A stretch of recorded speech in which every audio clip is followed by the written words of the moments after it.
A singularidade está próxima. Raymond Kurzweil. Quando A inteligência artificial existe hoje, mas é algo limitado.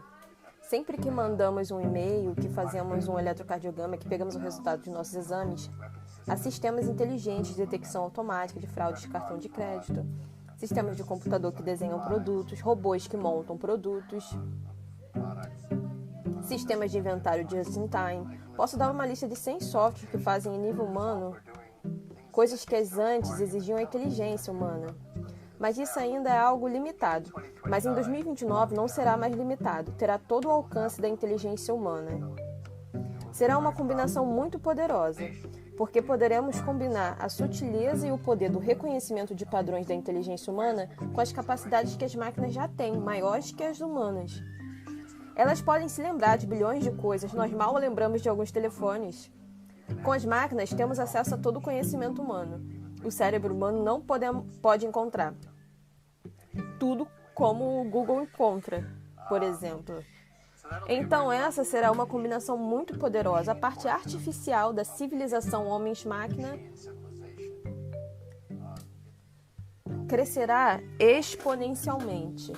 Ela terá a sua capacidade duplicada a cada ano, e essa taxa também ficará cada vez mais rápida. A parte biológica permanece fixa, mas não teremos máquinas aqui. Será realmente uma só civilização. As máquinas sempre foram parte do que somos. Elas são uma extensão de nós. Desde que pegamos um graveto para chegar a um ramo mais alto, as ferramentas são extensões das nossas capacidades. Antes era um alcance físico, hoje é um alcance mental. Eu posso pegar um aparelho no bolso e acessar o conhecimento humano. Isso já me torna mais inteligente. E o aparelho não está no meu corpo, mas no meu bolso, e ele chegará aos nossos cérebros. Em 2045, a parte artificial da inteligência da civilização de homens-máquina será 1 bilhão de vezes mais poderosa do que a parte biológica. Isso quer dizer que teremos ampliado em 1 bilhão de vezes a inteligência dessa civilização.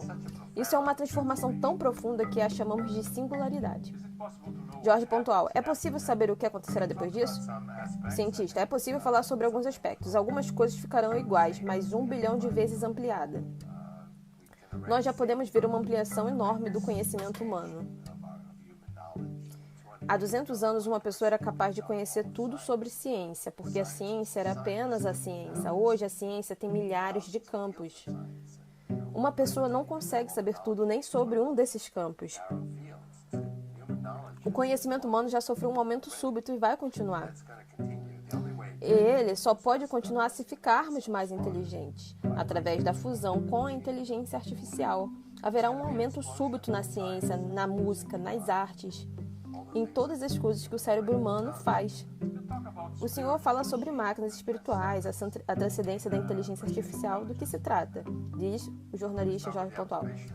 O cientista Raymond Kurzweil responde: os neurônios são máquinas, eles podem ser copiados por uma máquina, e já fizemos isso.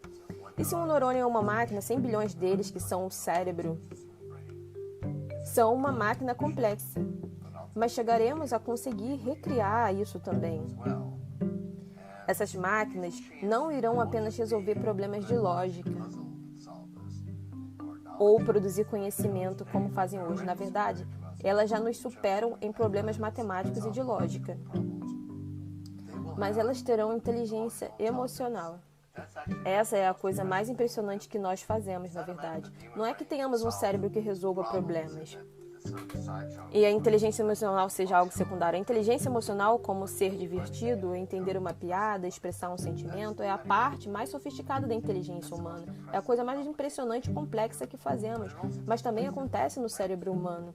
E quando eu falo de recriar a inteligência humana e realizar o teste de Turing, eu estou falando também de dominar essa capacidade. Então, essas máquinas dirão que estão tristes, felizes, irritadas, furiosas, assim como nós, humanos. As máquinas já podem fazer isso, mas não acreditamos nela porque elas não têm todos os sinais sutis que associamos à inteligência humana. Quando as máquinas da década de 2030 ficarem irritadas porque você disse que ia fazer algo, mas não fez, você vai acreditar nelas, porque elas mostrarão todos os sinais sutis e a complexidade da inteligência humana. estará tudo misturado. Haverá humanos biológicos, mas com inteligência 99% artificial. As máquinas terão emoções, mas e a espiritualidade? Os humanos têm espiritualidade e as máquinas também terão. Se você acredita que seres humanos podem ter experiências espirituais e que elas acontecem no cérebro deles, que não há nada de místico nelas, a ideia do misticismo não faz sentido, porque ou uma coisa é real ou não é. Se é real, nós podemos entendê-la e recriá-la. Então, essas máquinas também serão capazes de ter as experiências espirituais que os humanos têm. O verdadeiro passo para se ter uma máquina espiritual é ter uma máquina consciente. Ao falar da alma de uma pessoa, estamos falando da sua consciência, da sua experiência subjetiva, do fato de que ela sente saudade, tristeza, de que fica chateada quando alguém que ama morre, fica feliz quando recebe uma boa notícia. É isso que chamamos de existência espiritual.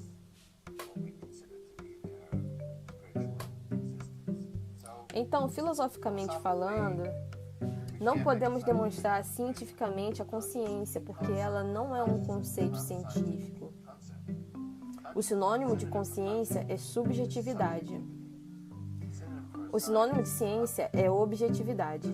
Há uma lacuna conceitual entre subjetividade e objetividade.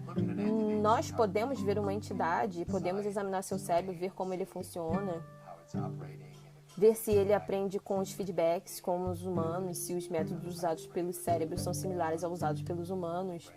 Essa é uma análise objetiva. Mas não podemos vivenciar sua experiência subjetiva.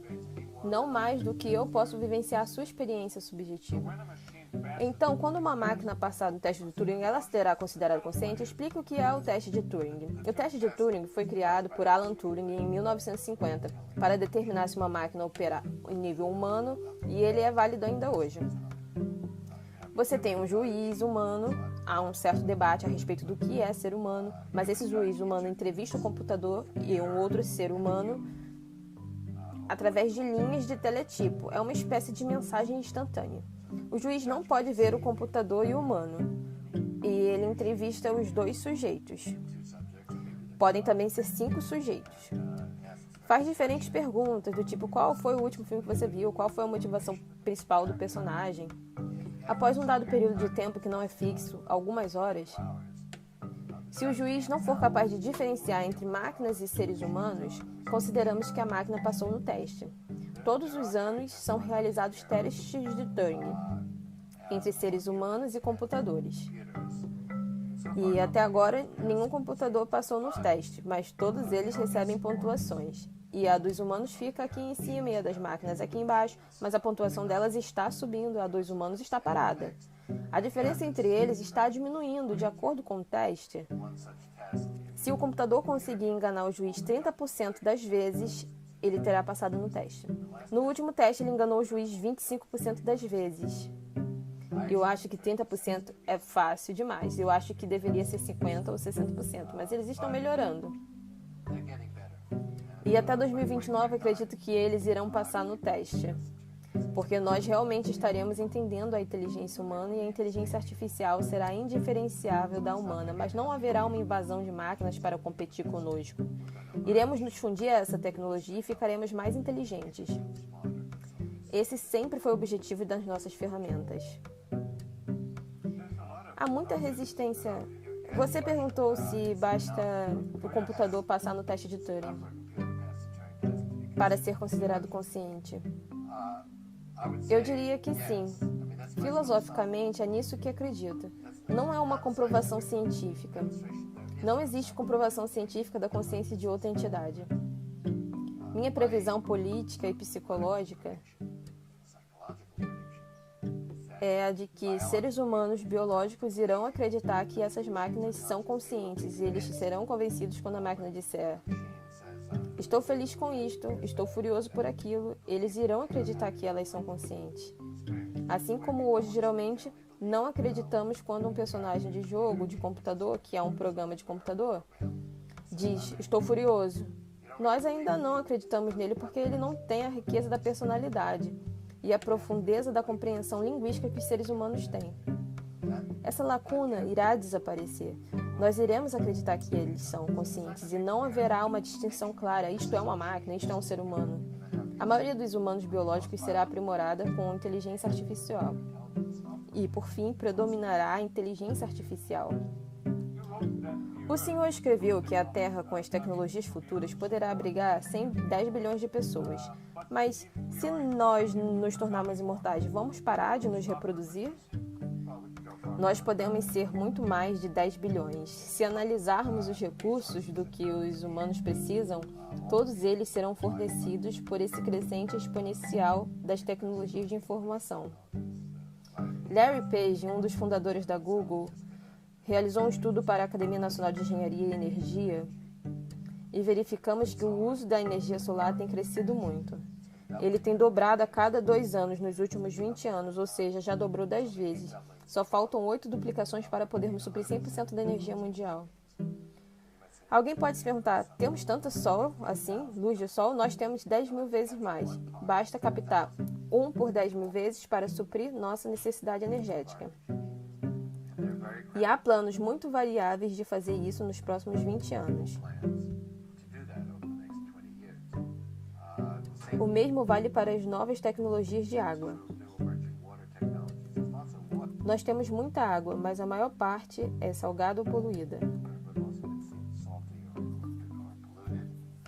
Mas há novas tecnologias que serão baratas e descentralizadas para limpar a água.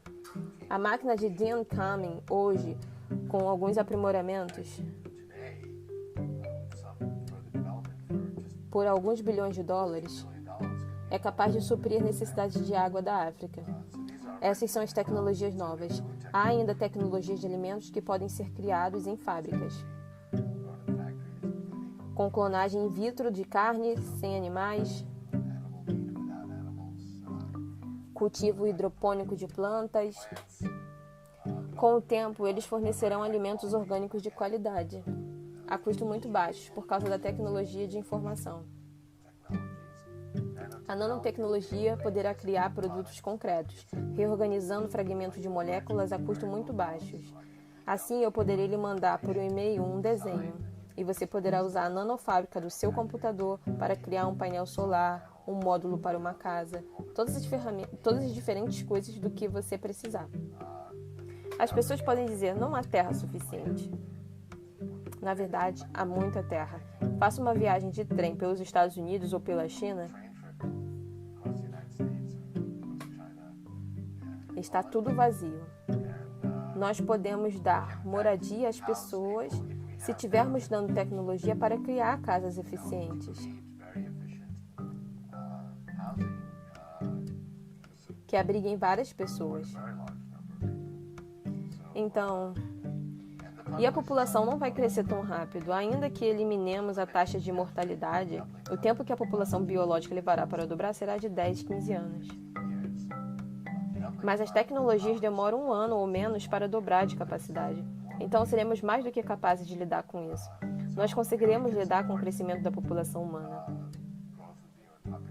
ao longo do século XXI. Ainda que reduzamos drasticamente a taxa de mortalidade e poderemos fornecer uma qualidade de vida bem alta, porque as mesmas tecnologias que irão possibilitar a ampliação substancial da longevidade humana também irão fornecer uma ampliação substancial dos recursos, água, alimento, habitação. Coisas de que precisamos para viver. Então, continuaremos fazendo filhos mesmo sendo imortais? Todos os métodos, todas as tecnologias perduram. Elas persistem até serem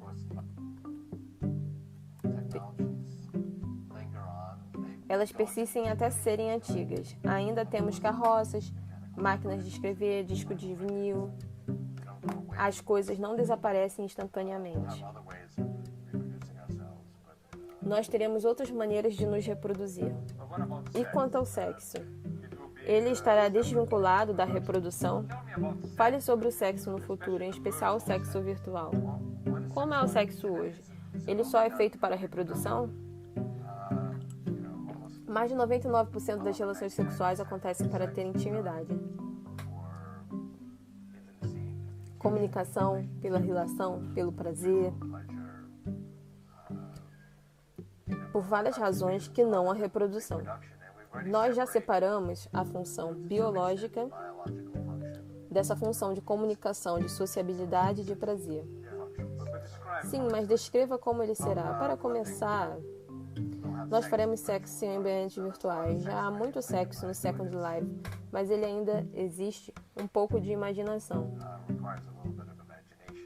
Porque você só tem o som e a imagem dos avatares interagindo.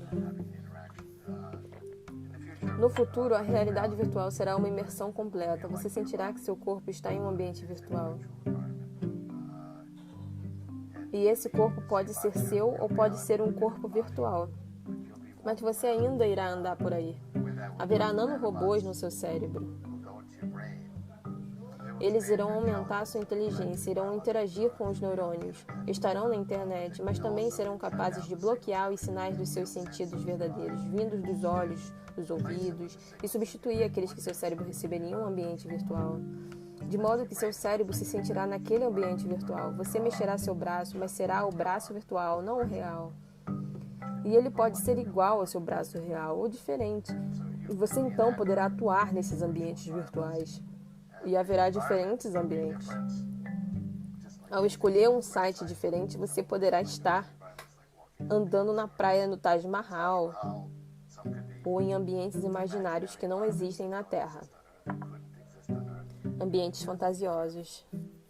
Você poderá escolher diferentes corpos para diferentes ambientes. Um casal pode trocar de corpo, assumir o corpo um do outro, ou pode se tornar, por exemplo, uma estrela de cinema, ou do que você quiser. E você irá interagir com outras pessoas. O que acontece hoje no Second Life, no nível visual e auditivo, no futuro incluirá o tato. Você irá sentir uma pessoa virtual. Com isso, você poderá experimentar sensações físicas, como um aperto de mão, até uma relação sexual. Então, seremos imortais, poderemos ter a forma que quisermos, seremos como os deuses. Bem, é uma discussão interessante sobre a imortalidade. Os softwares não vivem necessariamente para sempre, mas eles podem transcender o hardware em que estão instalados. Hoje, os softwares rodam em nosso cérebro e são acoplados a ele, conectados a ele. E se o hardware é destruído, o software vai junto. Para nós, isso se chama morte. Mas nós não temos essa ideia.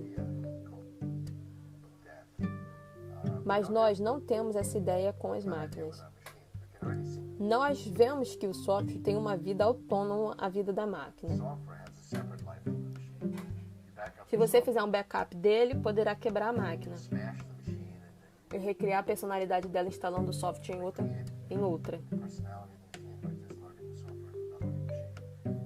Todo o padrão de conexões que temos no cérebro, com neurotransmissores e canais de íons, são informações, e nós podemos capturá-las e recriá-las.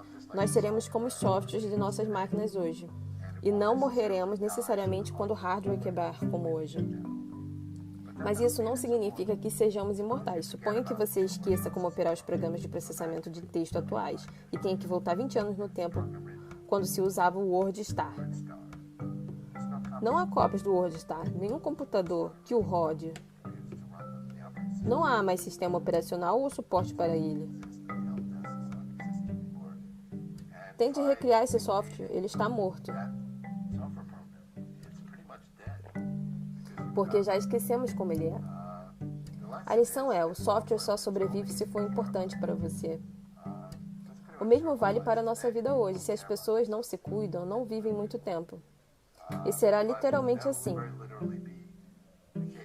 Nós teremos que nos cuidar. Não podemos esquecer nosso software por 20 anos. Ao voltar, veremos que ele está desintegrado. Não funciona mais, ninguém fez backup dele. Ele não roda nos tipos mais recentes de hardware. Então, isso é uma espécie de lição moral. O software só vive se alguém cuidar dele. E quando nós nos tornamos software, iremos viver se cuidarmos de nós mesmos. Portanto, um software não vive necessariamente para sempre, mas nós temos maior controle dele. Nós iremos transcender as limitações de hardware que temos hoje. Nosso software, nosso arquivo mental, que é um arquivo de informação, é isso que ele é. Hoje roda neste hardware cheio de limitações, que envelhece, que perde a funcionalidade, que está sujeito a várias doenças. Nós finalmente seremos capazes de transcender tudo isso. Quanto à origem de tudo isso, como irá evoluir, não podemos responder a todas essas perguntas. É por isso que chamamos de singularidade. Estamos um novo horizonte. É uma metáfora emprestada da física, na qual você tem um horizonte de eventos em volta de um buraco negro e é muito difícil ver além dele. Há várias discussões interessantes. É possível, em teoria, ver dentro do buraco negro?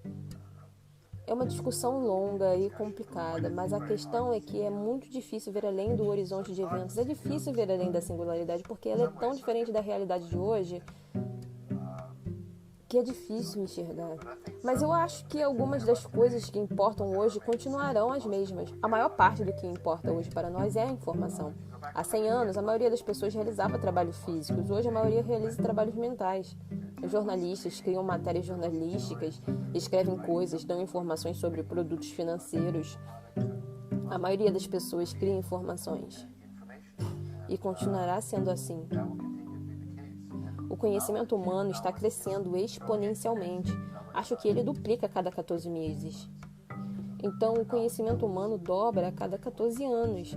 Então, daqui a 50 anos, vamos dar valor às mesmas coisas, mas será algo muito mais complexo. Nós teremos muitos outros tipos de música, de artes, de ciências, de tecnologia. E estaremos discutindo sobre coisas parecidas. Então, em vez de Deus ter criado o universo, através de nós, irá criar Deus. Segundo o jornalista Jorge Pontual. Isso é mais perto de Deus que se possa imaginar, responde Raymond Kurzweil, cientista. Tudo o que dissemos sobre Deus pode ser aplicado ao universo acordando dessa maneira, mas ele ainda não será infinito. Ele será vasto. Trilhões de vezes maior do que somos hoje. Mas ainda não será infinito. É por isso que a evolução é um processo espiritual, porque vai na direção de uma complexidade maior de todos os atributos que conferimos a Deus. Inteligência, criatividade, beleza, amor. Todas essas coisas crescendo a taxas exponenciais. Deus tem esses atributos de maneira infinita. Ainda que possamos entender isso ao resto do universo, não será infinito. Mas comparando ao que temos hoje, irá parecer infinito. Obrigada, foi ótimo. Caso você tenha gostado dessa entrevista, comente sua opinião. O que será a singularidade? Como será o futuro do ser humano em interface com as máquinas?